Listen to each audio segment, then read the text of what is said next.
हम कोई देखें, अमेरिका ने जारहियत की है। और मुसीबत यहाँ पर ये है कि ट्रम्प साहब जो हैं, आज के नहीं, ये बचपन से बुली थे। हम्म। बचपन से इनको दादागिरी, लोगों को धमकाने का ये इनको शौक था। ये 13 साल की उम्र में न्यूयॉर्क मिलिट्री एकेडमी इन्होंने ज्वाइन की। वहां पर इन्होंने ये चीजें और ज्यादा सीखी, जो आप हिंदी में कहते हैं ना, खिल्ली उड़ाना। हम्म। खिल्ली उड़ाना ये आज तक इनका है वतीरा।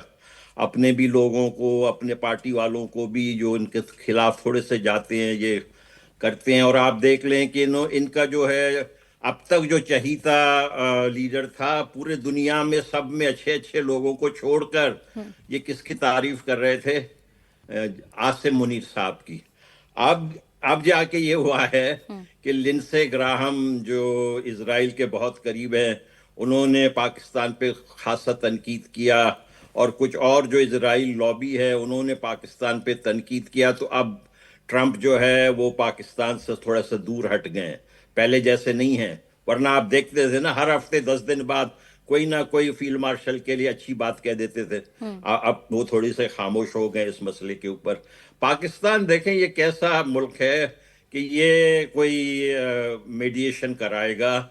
इसकी कौन सी मीडिएशन हो सकती है? हमारे इलाके में घुसकर हमारे बच्चियों को अगवा कर कर, आपने पता नहीं तस्वीरें देखी नहीं देखी, बलोच खवातीन के साथ पाकिस्तान की फौज वो दरंदगी बता रही है जो कि ये जो हिटलर के फौज ने बताया था। हम्म। उसी किस्म के हमारे साथ ये लोग कर रहे हैं, पाकिस्तान की जनरल आसिम मुनीर का फौज। और आपको तो इल्म है कि आपके हिंदुस्तान पे बगैर हम्म। किसी वजह के कितने मर्तबा पाकिस्तान के फौज और आईएसआई ने कितने हजारों बेगुनाह भारतीय बाशिंदों का खून बहाया है। ये पाकिस्तान जो है, ये किस किस्म से अमेरिका का लेपालक है, अमेरिका का नौकर है, अमेरिका के कहने पे चलता है। ये जो अंग्रेज बना के गया, मुसीबत खड़ा करके गया, इतने जबरदस्त हिंदुस्तान का बंटवारा करके ये मुल्क खड़ा करके गया, और इसको जो लेकिन है सर, ट्रंप अमेरिका के इसको। प्रेशर के बाद क्या पाकिस्तान मानेगा कि इसराइल एक कंट्री है? इसराइल को मान्यता देगा वो? देखें, ये यहाँ पर ये मसला आ जाता है। हम्म। हम एज ए बलोच, हमारे लिए देखें, हर एक कौम, हर एक रिलीजन, हर कोई बराबर है। हम्म। लेकिन ये पाकिस्तान की जहनीत ये है कि आपने देखा अप्रैल, गुज़श्ता साल अप्रैल को इन्होंने क्या बात की थी? जनरल आसिम मुनीर ने वही घसीट घसा फीटा अंग्रेजों की जो बात थी, टू नेशन थ्योरी, वही बात इन्होंने की। और ठीक। फिर उन्होंने कहा कि हम इनसे आला हैं। हम्म। आप कहां से आला हो गए? ठीक है। आप जो है आईएमएफ से भीख मांगते रहते हैं। आप कहां से दुनिया में आला हो ठीक गए? है सर। और ठीक ये है सर, आप हालात देख ही बहुत। रहा है हर कोई पाकिस्तान में इस वक्त क्या हालात चल रहे हैं। प्रमीत जी, डोनाल्ड ट्रंप बुली हैं, ये कह रहे हैं। और इसके साथ साथ डोनाल्ड ट्रंप तो अब ये कोशिश कर रहे हैं कि $250 के पर उनका तस्वीर छप जाए। जो एस्पिरेशंस है वो अलग ही चल रही है। पूरे विश्व को इस वक्त युद्ध की आग में झोंककर खुद अपने आप को $250 पे उनकी तस्वीर उनको चाहिए। Thanks, Goenka ji, for having me. And good morning from US to all your viewers. Madam देखिए, ट्रम्प साहब ने has not change his stand, और जो एक मेन मुद्दे हैं उनको कभी नहीं बदला है। देखिए, मेन मुद्दा है कि nuclear warheads and nuclear capabilities Iran के पास नहीं आए। That is the right from the beginning, that was one of the main issue.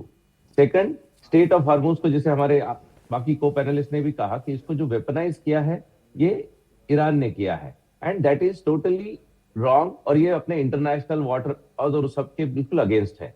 तो उसमें भी किसी प्रकार का कॉम्प्रोमाइज अमेरिका नहीं चाहता है कि there should not be any weaponization, nor कोई किसी प्रकार का टोल भी वो नहीं लगाए।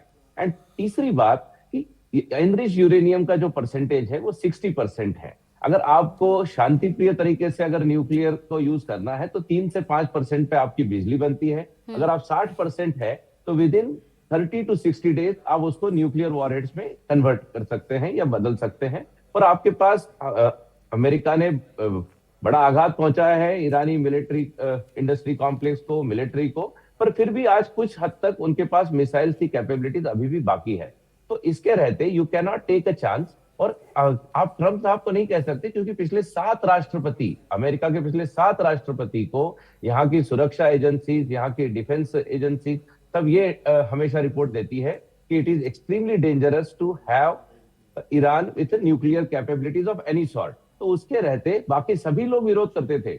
ओबामा जी ने भी बड़ा सख्त शब्दों में उनका विरोध किया था, हिलरी क्लिंटन, जो बाइडन, सबने ईरान का विरोध किया था। बट दिस गवर्नमेंट और this regime has taken a firm stand कि इन्होंने अटैक किया, जबरदस्त तरीके से अटैक किया। और क्यों नहीं करेंगे? 1.1 ट्रिलियन डॉलर जो डिफेंस में खर्चा करते हैं, American defence is by far the most powerful military in the world. ये किसी प्रकार से इसमें कोई संदेह किसी को भी नहीं है।